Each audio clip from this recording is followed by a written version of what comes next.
ഇവരോട് ചോദിക്കാനുള്ളത്, ഈ ചാണകം എന്ന് പറയുന്നത് ഏറ്റവും പൂജ്യമായിട്ടുള്ളൊരു വസ്തുവാണ്.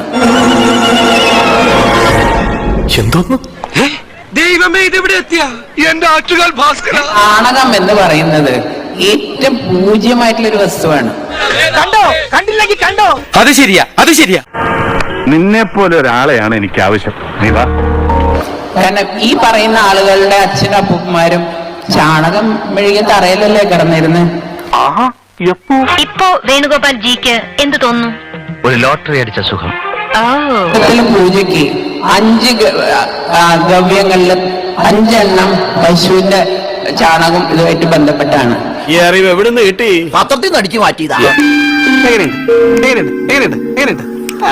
ഞാൻ പറഞ്ഞു, ചാണകത്തിനെ പോലും റെസ്പെക്റ്റോട് കാണുന്ന അമ്പലങ്ങളില് അല്ലെങ്കിൽ വിശ്വാസികളെ മനസ്സിലെ ഏറ്റവും വേദന ഉണ്ടാക്കുന്ന കാര്യങ്ങളാണ് ഇവര് പറയുന്നത്. എന്തല്ലേ കഷ്ടല്ലേ? Common sense ഇല്ലാത്തതിന്റെ കുഴപ്പേ. എന്നാലും എന്റെ പൊട്ട, നീ ഇതെങ്ങനെ? പക്ഷെ ഒരു കാര്യമുണ്ട്, പറയുന്നതോടും നമ്മുടെ പ്രാധാന്യം കൂടി കൂടി വരികയാണ്. അതുകൊണ്ട് ഈ അബ്ദുൽ സലാം എന്താ ജാതി, അനിൽ ആന്റണി എന്താണ്?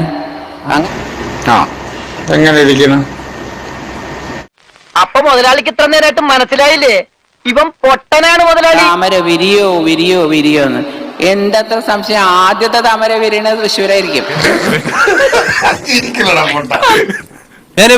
ഞാൻ പോകുന്നു. Bye bye.